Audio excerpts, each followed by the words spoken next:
विश्वनाथ सिंह एक बहुत बड़े वकील थे और उनकी बेटी काव्या डॉक्टर थी। लेकिन उनकी बेटी काव्या ने अपने पसंद से शादी कर ली तो वकील विश्वनाथ सिंह ने अपनी बेटी से सारे रिश्ते खत्म कर लिए और यहाँ तक कह दिया कि मेरे मरने पर भी मेरी बेटी मेरा चेहरा ना देखे। बेटों ने भी अपने पिता से वादा किया कि हम आपकी बात पर ही अमल करेंगे और अपनी बहन को दिल से निकाल देंगे। 75 साल की उम्र में जब विश्वनाथ जी को फालिज पड़ गया तो उनके बेटे उन्हें एक महंगे और अच्छे से प्राइवेट हॉस्पिटल में एडमिट कर आए, क्योंकि उनके पास अपने पिता के लिए समय ही नहीं था, ना ही वह अपने पिता की सेवा कर सकते थे। लेकिन उस अस्पताल में एक डॉक्टर था जो 24 घंटे विश्वनाथ जी के आसपास ही रहता और उनका बहुत ज़्यादा ख्याल रखता। वकील साहब ने एक बार डॉक्टर से कहा कि खुशनसीब है तुम्हारी माँ जिसने तुम जैसे बेटे को जन्म दिया, और मैं तुम्हारी माँ से मिलना चाहता हूँ और उसको सैल्यूट करूँगा। वकील साहब की इच्छा पर डॉक्टर एक बार अपनी माँ को विश्वनाथ जी से मिलवाने अस्पताल ले आया। वकील विश्वनाथ जी ने जैसे ही डॉक्टर की माँ को देखा तो डॉक्टर काव्या और डॉक्टर कुणाल एक ही अस्पताल में काम करते थे। दोनों की मुलाकात इस अस्पताल में ही हुई थी। इससे पहले वह एक दूसरे को जानते तक नहीं थे। आज डॉक्टर काव्या ने एक ऑपरेशन करना था। वह जैसे ही ऑपरेशन थिएटर में गई तो डॉक्टर कुणाल ने उनसे यही कहा कि ऑपरेशन के बाद मुझे मिलना, तुमसे एक ज़रूरी बात करनी है। डॉक्टर काव्या यह सुनकर हैरान हुई और डॉक्टर कुणाल से कहने लगी, ऐसी कौन सी बात है, मुझे अभी बता दो, अभी थोड़ा टाइम है ऑपरेशन करने में। तो डॉक्टर कुणाल कहने लगा, नहीं, मैं तुम्हें डिटेल में कुछ बताना चाहता हूँ। जिसका ऑपरेशन डॉक्टर काव्या को करना था उसके पेट में गोली लगी थी और उसकी माँ ऑपरेशन थिएटर के बाहर तड़प रही थी। वह बार बार डॉक्टर काव्या और बाकी डॉक्टर से हाथ जोड़कर विनती कर रही थी कि मेरे बेटे को बचा लो। तो काव्या उस औरत को तसल्ली देने लगी कि आंटी घबराइए नहीं, हम अपनी पूरी कोशिश करेंगे, बस आप अपने बेटे के लिए दुआ कीजिए। कामयाबी से ऑपरेशन हो गया और ऑपरेशन के बाद डॉक्टर काव्या उस बूढ़ी औरत के पास आई और उससे पूछने लगी कि आपके बेटे पर आखिर किसने गोली चलाई थी। वह बूढ़ी औरत कहने लगी कि उसके सगे भाई ने ही अपने भाई पर फायर किया और फिर घर से भाग गया। अभी तक वह घर से गायब है। डॉक्टर काव्या ने औरत से कहा, आपके बेटे ने अपने ही भाई पर गोली क्यों चलाई? वह औरत रो रो कर बताने लगी, आपसी झगड़े की वजह से। मेरा बेटा राजेश ने इस समाज में अपना एक बड़ा स्थान बना लिया है। मेरा पति तो एक जुआरी और नशा करने वाला इंसान था, सारी ज़िंदगी नशा करने में गुजारी, मेरे सारे गहने भी बेच डाले। बड़ा बेटा अमन भी अपने पिता के ही जैसा बना, उसे भी नशे की लत लग गई थी। उसकी उम्र सिर्फ 15 साल की थी जब पहली बार मुझे इस बात का पता चला। एक दिन जब मैंने उसकी जेब में नशे के इंजेक्शन देखे थे, उस दिन मैंने अपने बेटे को बहुत मारा था और उससे यही कहा कि अपने पिता की उस लाश को भूल चुके हो जो गली में पड़ी थी। कोई भी तुम्हारे पिता की लाश को उठाने तक को तैयार नहीं था। फिर एम्बुलेंस वाले आए और उन्होंने ही तुम्हारे पिता की लाश को वहाँ से उठाया। क्या तुम भी यही चाहते हो कि तुम्हारे साथ भी ऐसा ही हो? पूरा मोहल्ला तुमसे नफरत करने लगा, लेकिन मेरी इतनी सख्तियों के बावजूद भी मेरा बेटा अमन के बर्ताव में कोई बदलाव नहीं आया। वह नशे का आदी हो चुका था। मेरे पास क्या था जो मैं उसका इलाज करवाती? वह अपना नशा पूरा करने के लिए अब चोरी भी करने लगा था। छोटे बेटे राजेश ने अपने पिता की भी हालत देखी थी और अपने बड़े भाई को भी देख लिया। उसे इस बात का अंदाज़ा था कि लोग उनको किस नज़र से देखते हैं। वो ना ही अपनी खुशी में बुलाते हैं और अगर उनका बस चले तो अपने दुख में भी शामिल ना होने दें। उसने मेहनत से पढ़ाई की और वह काफ़ी होनहार था, इसीलिए अपनी पढ़ाई पूरी होने पर बैंक में अच्छी नौकरी भी मिल गई। अमन को जब पता चला कि छोटे भाई को नौकरी मिल चुकी है और एक अच्छे परिवार में उसका रिश्ता भी पक्का हो चुका है, तो वह अपने छोटे भाई राजेश से जलने लगा। फटे पुराने और गंदे कपड़ों में बैंक में चला जाता था जहां पर राजेश नौकरी करता था, ताकि लोगों को पता चले कि वह राजेश का भाई है, तो लोग राजेश का मजाक उड़ाएं और उसको गिरी हुई नज़रों से देखें। नशा पूरा करने के लिए जब अमन को कहीं से पैसा नहीं मिलता तो वह चोरी करता। तब वह अपने भाई से पैसे मांगता, उस भाई से जिसको वह देख नहीं सकता था, और उससे जलता था। राजेश को अपने भाई पर तरस आता था। वह उसे यही कहता था, मैं आपका इलाज करवाना चाहता हूँ, आप बस ये नशा छोड़ दीजिए। अमन उससे यही कहता, ठीक है भाई, मैं तेरी बात मान लूँगा। लेकिन वह सिर्फ उसे बेवकूफ़ बनाता था और झूठ बोलता था। जब राजेश ने देखा कि उसका बड़ा भाई उसकी बात नहीं मान रहा तो उसने पैसे देने बंद कर दिए और बार बार अमन राजेश को तंग करने लगा। वह उससे 20,000 रुपये मांग रहा था, लेकिन राजेश ने कहा, मैं तुम्हें 1 रुपया भी नहीं दूंगा। इस बात को लेकर दोनों के बीच झगड़ा हुआ और गुस्से में अमन ने राजेश पर गोली चला दी। आज मेरा बेटा जिंदगी और मौत की कशमकश में है। डॉक्टर काव्या ने उस बूढ़ी औरत को तसल्ली दी कि आप अपने बेटे से मिल सकती हैं। आपका बेटा होश में आ चुका है और पूरी तरह खतरे से बाहर है। मैं आपको यही सलाह दूंगी कि आप अपने बेटे को गिरफ्तार करवाइए, क्योंकि जो इंसान एक बार अपने भाई पर हमला कर सकता है वह दोबारा भी ज़रूर हमला करेगा। माँ अपने बेटे की तरफ भागी। एक माँ का अपने बेटे के लिए प्यार देखकर काव्या अपनी भावनाओं पर काबू ना रख पाई। डॉक्टर कुणाल के ऑफिस आई तो कुणाल ने कहा, क्या बात है, तुम्हारी तबीयत तो ठीक है? काव्या ने यही कहा कि हाँ मैं ठीक हूँ, बस मैं यही दुआ करती हूँ कि कभी किसी माँ को औलाद का दुख ना दे। आज एक बड़े भाई ने अपने छोटे भाई पर गोली चलाई है। मैंने उस लड़के का ऑपरेशन किया था, उसकी जान तो बच गई, लेकिन उसकी माँ अपने बेटे के लिए बहुत परेशान और दुखी है। बस यही सोच रही थी कि एक बेटा अपने पिता के जैसा बन गया और वह अपने पिता की गलती से सीखा नहीं, और दूसरा बेटा क्योंकि उससे छोटा है और उसे इस बात का एहसास है कि पिता की वजह से समाज में जो हमारी बदनामी हुई है, अपने बर्ताव और काबिलियत के बल पर उस बदनामी को ख़त्म करना चाहता है। डॉक्टर कुणाल ने बस हाँ में सर हिलाकर रह गए। फिर काव्या पूछने लगी, तुम मुझसे क्या बात करने वाले थे, जल्दी बताओ। मुझे क्योंकि घर भी जाना है। कुणाल ने कहा, मैं आपको अपनी माँ से मिलाना चाहता हूँ। मैं नहीं जानता कि मेरी माँ तुमसे मिलने के लिए इतनी बेचैन क्यों है, लेकिन पिछले कई दिनों से वह मुझे यही कह रही है कि डॉक्टर काव्या को मेरे घर लेकर आओ। यह सुनकर काव्या काफ़ी हैरान हुई और कहने लगी, ठीक है, लेकिन आज तो पॉसिबल नहीं, अगले हफ्ते किसी दिन आंटी के पास ज़रूर जाऊंगी। वैसे आंटी की तबीयत कैसी है, उनके ब्लड प्रेशर का क्या हाल है? जिस पर कुणाल ने कहा, वह बिल्कुल ठीक है, बस एक बार उनसे मिल ज़रूर लेना, उनकी बेचैनी दूर कर दो। यह सुनकर काव्या मुस्कुराने लगी और कुणाल से कहने लगी कि क्या मैं इतनी ख़ास हूँ कि कोई मुझसे मिलने के लिए इतना तड़प रहा हो? कुणाल ने कहा, हाँ भाई, तुम्हें अपनी कदर का अंदाज़ा नहीं। कभी अपने पर ध्यान करो, अपने आप को जानने की कोशिश करो तो तुम्हें पता चले, लेकिन तुम अपने लिए समय ही नहीं निकालती। काव्या अपने घर वापस आई और अपनी बहन रूही से बताने लगी कि कुणाल की माँ उससे मिलना चाहती है। तो रूही कहने लगी कि तुम्हें आज ही उनसे मिलने जाना चाहिए था। इस पर काव्या बोली कि हाँ, मैं उनसे मिलूंगी ज़रूर और ये जानने की कोशिश भी करूँगी कि आखिर वह मुझसे इतना मिलने के लिए बेचैन क्यों हैं, जबकि उन्होंने तो मुझे देखा तक भी नहीं। बस कुणाल की ज़बान से ही उन्होंने मेरे बारे में पता किया है कि मैं भी इसी अस्पताल में डॉक्टर हूँ जहाँ उनका बेटा कुणाल है। काव्या ने अपनी बहन को मना किया कि घर में किसी को भी नहीं बताना कि मैं डॉक्टर कुणाल के घर जाऊँगी और उनकी माँ से मिलूँगी। रूही कहने लगी, इसमें क्या बुराई है, मैं क्यों ना बताऊँ? जिस पर काव्या ने कहा, तुम पिताजी को अच्छी तरह से जानती हो, वे बहुत सख्त हैं, शायद ये बात उन्हें अच्छी ना लगे, और तुम तो जानती ही हो कि मैं पापा से कितना प्यार करती हूँ, पापा की नाराज़गी मोल नहीं ले सकती।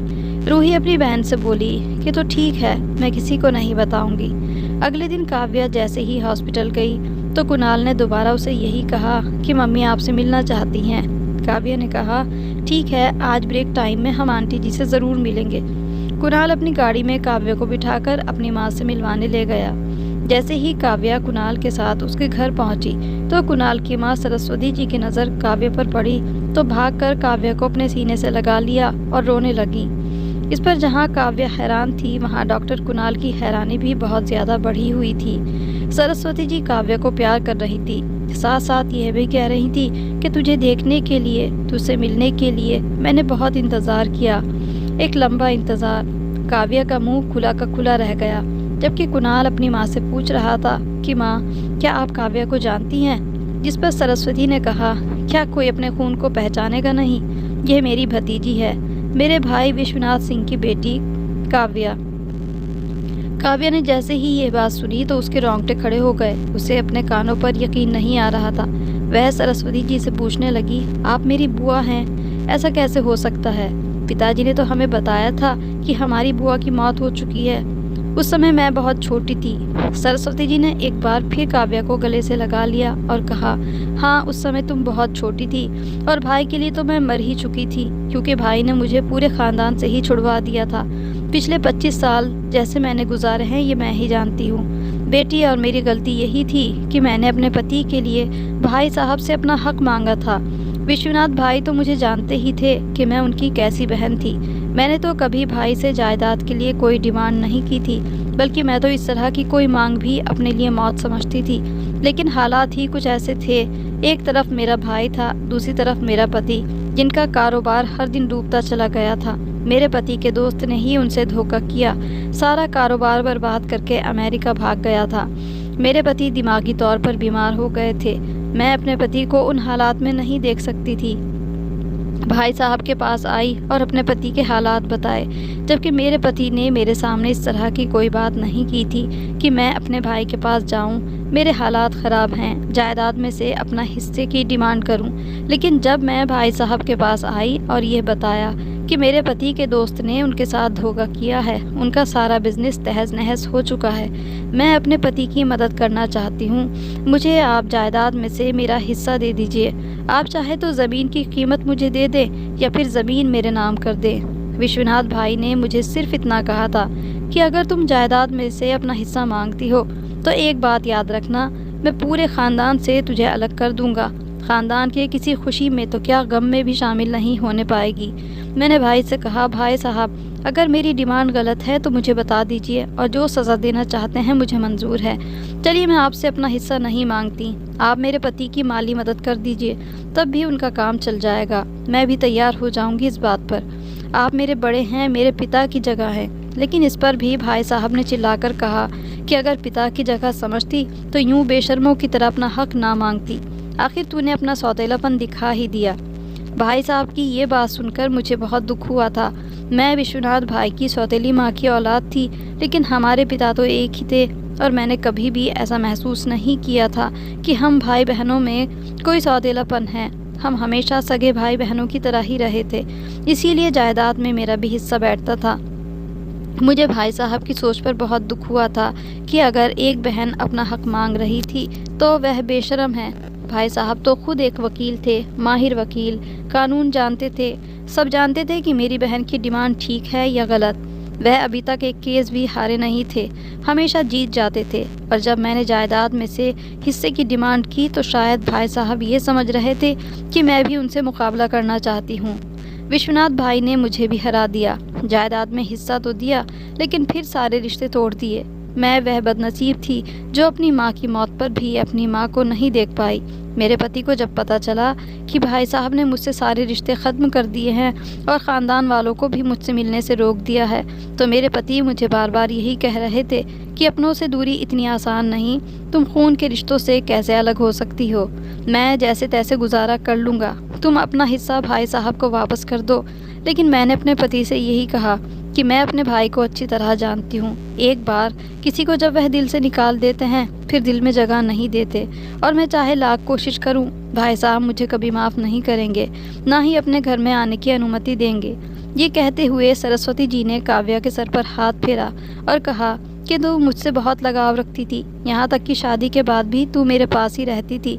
तू मुझे अपनी माँ समझती थी। तू 2 साल की थी जब भाई साहब तुझे लेने के लिए आए थे। वह तुझे मुझसे छीन कर ले गए थे। कुणाल भी उस वक्त बहुत छोटा था। आज इतने सालों बाद मुझे किसी तरह इस बात का पता चला कि मेरी काव्या इसी अस्पताल में है, मेरे बेटे के साथ ही जॉब करती है। तो कुणाल से बार बार यही कहा कि काव्या को ले आओ। ये मुझे यही पूछता कि माँ आपको काव्या से मिलकर क्या करना है, उससे क्या बात करनी है, मुझे बताइए। लेकिन मैं इससे कुछ नहीं बता रही थी और इससे वादा किया था कि काव्या से मिलने के बाद मैं तुम्हारी सारी सच्चाई बता दूंगी। वह काफ़ी देर तक अपनी बुआ के साथ बैठी रही, उनसे बातें करती रही। आज पहली बार उसे अपने पिता पर इतना गुस्सा आया था। काव्या हैरान थी कि उसके पिता इतने संगदिल भी हो सकते हैं कि अपनी सगी बहन को ख़ानदान से अलग कर दिया। हालांकि उसके पिता काव्या से बहुत मोहब्बत करते थे, तो क्या वह अपनी बहन से मोहब्बत नहीं करते थे? अपनी बुआ से मिलकर वह वापस घर आई तो छोटी बहन रूही ने उसके चेहरे को ध्यान से देखा। रूही अपनी बहन से पूछने लगी, क्या हुआ, आज तुम्हारे चेहरे का रंग ही बदला हुआ है, सब कुछ ठीक तो है ना? काव्या ने अपनी बहन से कहा कि ठीक ही तो नहीं, पिताजी ने हमें अपनी बुआ के बारे में क्या बताया था? रूही ने जवाब दिया कि यही बताया था कि वह जवानी में ही उनकी मौत हो चुकी थी, जबकि हम बहुत छोटे थे। बल्कि तुम छोटी थी, मैं तो पैदा भी नहीं हुई थी। काव्या ने कहा, हाँ बिल्कुल ऐसा ही है, लेकिन पिताजी ने हमसे झूठ बोला था। हमारी बुआ जिंदा हैं। रूही ने जब यह सुना तो हैरान रह गई और कहने लगी, ऐसा कैसे हो सकता है? काव्या ने कहा, मैं तुझे भी बुआ के पास ले जाऊंगी। मेरे हॉस्पिटल में जो लड़का कुणाल मेरे साथ काम करता है वह बुआ सरस्वती का ही बेटा है। रूही कहने लगी कि पापा ने हमसे झूठ क्यों बोला? तो काव्या ने अपनी बहन को सारी सच्चाई बताई। रूही को तो इस बात पर यकीन ही नहीं आ रहा था। उसने अपनी बहन काव्या से यही कहा कि मैं भी बुआ से मिलना चाहती हूँ, जिस पर काव्या ने कहा कि ठीक है, मैं तुम्हें अपने साथ ले जाऊंगी। दूसरे दिन काव्या अपनी बहन को भी अपनी बुआ सरस्वती के पास ले गई। सरस्वती वहाँ रूही को देखकर बहुत खुश हुई। वकील साहब अपने अभी तक इन सारी बातों से अनजान थे। आज फिर कुणाल ने काव्या को घर ले जाने के लिए कहा कि आज तुम्हें घर ज़रूर चलना है, मम्मी तुम्हारा इंतज़ार कर रही हैं और उन्होंने तुम्हारे लिए कुछ ख़ास बनाया भी है। काव्या दोपहर को खाना खाने अपने बुआ के पास चली गई। आज बुआ उस पर कुछ ज़्यादा ही लाड जता रही थी। उन्होंने अपना बहुत पुराना सपना काव्या से बताया कि मैं कभी नहीं चाहती थी कि तू मुझसे दूर हो। मैंने तो हमेशा तुझे अपनी बेटी ही समझा था, लेकिन हालात ऐसे बने कि बचपन में ही तुझे मुझसे छीन लिया गया। लेकिन अब मैं तुझे हमेशा के लिए अपने पास रख लेना चाहती हूँ। तू मेरी बात का मतलब समझ रही है ना? उनकी ये बात सुनकर काव्या चौंक पड़ी। सरस्वती जी कहने लगी, हाँ बेटा, मैं चाहती हूँ कि तू ही मेरे घर में मेरी बहू बनकर आए और बेटी बनकर हमेशा मेरे साथ रहे। यह सुनकर काव्या उनके गले लग गई और दोनों आपस में मिलकर खूब रोने लगी। कुणाल चुपचाप खड़ा मुस्कुरा रहा था। इसके बाद काव्या अपने घर पहुंची और उसने ये सारी बात अपनी छोटी बहन रूही से बताई तो रूही भी बहुत खुश हुई, लेकिन उसने अपनी बहन से ये ज़रूर कहा कि क्या पापा इस रिश्ते पर तैयार हो जाएंगे? जिस बहन से वे अपने रिश्ते ख़त्म कर चुके हैं उसकी औलाद को वह कैसे कबूल करेंगे? और जब उन्हें पता चलेगा कि कुणाल सरस्वती आंटी का बेटा है तो घर में एक हंगामा खड़ा हो जाएगा। लेकिन काव्या ने यही कहा कि पापा से बात तो मैं ज़रूर करूंगी और दुआ करूंगी कि पिताजी को इस रिश्ते पर कोई आपत्ति ना हो, क्योंकि मेरा इरादा नेक है। मैं इस ख़ानदान को दोबारा से जोड़ना चाहती हूँ जो पिछले कई सालों से टूट चुका था। ख़ानदान की एक औरत जो अपने ख़ानदान से बहुत प्यार करती थी और अपने बड़े भाई से भी बहुत प्यार करती थी, लेकिन उनको पूरे ख़ानदान से जुदा कर दिया गया, जिसमें उनकी कोई गलती भी नहीं थी। मैं अपनी बुआ के साथ ये नाइंसाफ़ी नहीं होने दूंगी। वह अपने पिता को बेचैनी से इंतज़ार करने लगी। रात को वकील साहब घर आए तो काव्या उनके कमरे में गई और पिता से बोली, पापा मुझे आपसे कुछ ज़रूरी बात करनी है। उसके पिता अपनी बेटी का बड़ा रिस्पेक्ट करते थे। वे जल्दी से खड़े हुए और अपने बेड पर बेटी को जगह दी और ख़ुद कुर्सी पर बैठ गए। काव्या ने यही कहा कि पिताजी आप मेरा इतना सम्मान मत किया कीजिए, क्योंकि मुझे शर्मिंदगी महसूस होती है। जिस पर वह मुस्कुराकर कहने लगे, बेटी तुम लोगों के लिए एक मसीहा की तरह हो, एक अच्छे प्रोफेशन से जुड़ी हुई हो, इसीलिए मैं तुम्हारा सम्मान करता हूँ। काव्या ने कहा कि काश जो बात आज मैं आपसे कहने वाली हूँ उसको सुनने के बाद भी आपके दिल में मेरा सम्मान बाकी रहे। यह सुनकर विश्वनाथ जी कहने लगे, बेटी कैसी बातें कर रही हो? तुम्हारा पिता तुमसे बहुत प्यार करता है, बताओ क्या बात है? काव्या ने कहा कि पिताजी आपने हमसे झूठ क्यों बोला था कि हमारी बुआ मर चुकी हैं? यह सुनकर विश्वनाथ जी के चेहरे का रंग बदल गया और वे कहने लगे, बेटी जिन लोगों को दिल से निकाल दिया जाता है वे उनके लिए मर ही जाते हैं। वे हमारे लिए मर चुकी थी। काव्या ने पिता से कहा कि मैं बुआ से मिलकर आई हूँ और उनके बेटे कुणाल ने मुझसे शादी की इच्छा जताई है। मैं इसी बारे में आपसे आज्ञा लेना चाहूँगी। विश्वनाथ जी अपनी जगह से खड़े हो गए और कहने लगे, तुम्हारा दिमाग तो ठीक है, तुम सरस्वती के बेटे से शादी करोगी? क्या यही चाहोगी कि तुम भी इस ख़ानदान से सारे रिश्ते तोड़ दो? तो काव्या कहने लगी कि मैं तो ख़ानदान को मिलाना चाहती हूँ। इस पर वह कहने लगे, ऐसा हो ही नहीं सकता। मैंने एक बार जो फैसला किया मैं उस फैसले से पीछे नहीं हट सकता और मैं तुम्हें कभी इस बात की अनुमति नहीं दूंगा कि तुम सरस्वती के बेटे से शादी करो और उससे मिलने की कोशिश करो। आगे से ना कुणाल से मिलना और ना ही उसकी माँ से, वह हमारे लिए गैर है। लेकिन काव्या ने यही कहा कि मैं उनको अपना ही समझती हूँ। बाप बेटी के बीच काफ़ी देर तक बहस होती रही। विश्वनाथ जी ने बेटी को अपना आखिरी फैसला सुनाते हुए यही कहा कि मुझे ये रिश्ता मंजूर नहीं, जबकि काव्या यही कह रही थी कि शादी करूँगी तो कुणाल से ही करूँगी। विश्वनाथ जी ये कहते हुए घर से चले गए कि अगर तुम वहाँ शादी करोगी तो मुझसे तुम्हारा कोई रिश्ता बाकी नहीं रहेगा। काव्या अपने पिता से यही कह रही थी कि पापा आपका प्यार अचानक नफरत में क्यों बदल जाता है? क्या बुआ ने कोई गलत या गैर कानूनी काम किया था? लेकिन इन सारे सवालों के जवाब विश्वनाथ जी के पास नहीं थे और वह खामोशी से घर से बाहर चले गए। पिता के जाने के बाद रूही ने अपनी बहन से कहा कि पिताजी किसी हाल नहीं मानेंगे। आप तो जानती ही हैं कि पिताजी एक बार जो फैसला कर लेते हैं फिर उस फैसले से पीछे नहीं हटते। काव्या बहन से कहने लगी कि यही पिताजी की खराबी है। मुझे पिताजी के बारे में बताया जाता था कि यह कभी कोई केस नहीं हारे, लेकिन दरअसल पिताजी कई बार हारे हैं। हर बार जब पिताजी ने अपने ज़मीर का सौदा किया, जब पिताजी सिर्फ अपनी महारत की वजह से झूठ को भी सच साबित करते थे और अपनी जहनत की वजह से वह अदालत से सुरखरू होते, लेकिन रात को नींद की गोलियां लेकर सोते, क्योंकि इंसान जब पीड़ित के बजाय जालिम का साथ देता है तो उसकी नींद उड़ जाती है। जैसे जैसे मैं बड़ी हुई तो इस बात का मुझे एहसास हुआ कि एक पिता होने के नाते पिताजी के लिए मेरे दिल में सम्मान था। इसीलिए मैं ये बातें पिताजी के सामने नहीं कह सकती थी। लेकिन जब मुझे इस बात का पता चला कि पिताजी ने अपनी जीती जागती बहन को ही मार दिया और सारे रिश्ते तोड़ दिए, तो अब मैं खामोश नहीं रहूँगी। काव्या ने कुणाल से शादी कर ली, जबकि विश्वनाथ जी सारे ख़ानदान वाले कोई भी काव्या की शादी में शामिल नहीं हुआ। यहाँ तक कि काव्या की सगी बहन रूही को भी इस बात की इजाज़त नहीं थी कि रूही शादी में शामिल हो सके। रूही बेचारी घर में बैठकर रोती रही और अपने पिता से छुपकर अपनी बहन को कॉल करती और बातें करती। विश्वनाथ जी ने अपने तीनों बेटों से यही कहा कि मैं तुम लोगों को कहता हूँ कि काव्या से किसी भी तरह का कोई रिश्ता नहीं रखना। मेरे मरने के बाद भी उसे इस बात की इजाज़त नहीं होगी कि वह मेरा चेहरा भी देखे। बेटों ने बाप के सामने सिर झुका लिया। विश्वनाथ जी इधर भी नहीं रुके। वह जिससे नफरत करते थे तो हद से ज़्यादा नफरत करते। विश्वनाथ जी ने एक कुत्ता पाल रखा था। आज उन्होंने उस कुत्ते के गले में काव्या की फ़ोटो डाली, जो कुत्ते के गले के पट्टे के साथ लटक रही थी। यह बात उनके बेटों से भी सहन ना हुई। बड़े बेटे ने अपने पिता से यही कहा कि पापा, यह आप क्या कर रहे हैं? आपको ऐसा नहीं करना चाहिए। जिस पर उन्होंने अपने बेटे को मारा और यही कहा कि खबरदार, बाप के सामने ज़बान चलाएगा तो ज़बान काट दूंगा। अगर एक इंसान से मैं नफ़रत करता हूँ तो मेरा अपना ही तरीका है नफ़रत के इजहार का। मेरा जो दिल चाहेगा मैं करूँगा। यही नहीं, कुत्ते के साथ पार्क में टहलने भी जाते। और विश्वनाथ जी के दोस्त जब सब अपनी आंखों से ये सब देखते तो वह भी हैरान हो गए। वह एक दूसरे से यही कहते हैं कि कोई पिता अपनी बेटी से इतनी नफ़रत कैसे कर सकता है। उसने अपनी मर्ज़ी से शादी की और शादी भी किसी गैर से नहीं, बल्कि अपने ही एक रिश्तेदार से। लेकिन इसका मतलब ये तो नहीं कि इंसान अपनी बेटी को इतनी गिरी हुई नज़र से देखे। कई दोस्तों ने तो उनसे दोस्ती ही ख़त्म कर दी और मिलना छोड़ दिया। उनका ज़मीर गवारा नहीं करता था कि वह किसी ऐसे इंसान से मेलजोल रखें जो नफ़रत में इस हद तक गिर जाए कि उसे रिश्तों का एहसास तक ना रहे। बेटे अपने पिता के सामने तो कुछ नहीं कहते थे, लेकिन जब आपस में बात करते तो यही कहते कि पापा ये ठीक नहीं कर रहे। और उनके दिल में पिता के लिए नफ़रत बढ़ती जा रही थी। बढ़ती उम्र के साथ विश्वनाथ जी का गुस्सा और ज़िद तो वैसे का वैसा ही रहा, लेकिन अब वह बिस्तर पर आ चुके थे। चलने फिरने से मोहताज हो चुके थे। बस सिर्फ ज़बान थी जो रुकने का नाम नहीं ले रही थी। अपनी बीवियों के कहने पर बेटों ने पिता को एक प्राइवेट हॉस्पिटल में एडमिट करवाया और वह हर महीने हॉस्पिटल में एडमिट होने की फ़ीस अदा करते।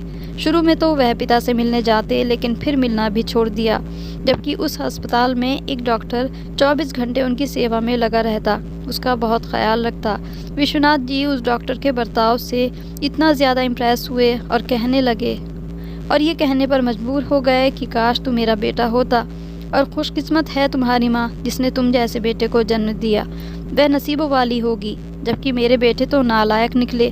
डॉक्टर ने नोट किया कि जब भी विश्वनाथ जी नींद की हालत में होते थे तो उनकी ज़बान पर एक ही नाम होता, काव्या। काव्या बेटी तुम कहाँ हो? एक बार डॉक्टर ने उनसे पूछा कि नींद की हालत में आप किसी का नाम लेते हैं, शायद उसका नाम काव्या है। डॉक्टर की यह बात सुनकर वह कांपते होठों से कहा, ऐसा कैसे हो सकता है बेटा, तुम्हें गलत फहमी हुई है। डॉक्टर ने विश्वनाथ जी से कहा, मैं अपनी माँ को आपसे मिलाने के लिए लाया हूँ। थोड़ी देर बाद तो उसकी माँ जैसे ही विश्वनाथ जी के सामने आई तो उनकी आंखें फटी की फटी रह गई। यह उनकी बहन सरस्वती जी ही थी, जिनसे वह रिश्ते तोड़ चुके थे और पिछले कई महीनों से उनका बेटा ही कुणाल उनकी सेवा कर रहा था। कुणाल को पता था कि ये उसके मामा हैं और उसकी पत्नी काव्या के पिता, इसीलिए वह रात दिन उनकी सेवा में लगा हुआ था।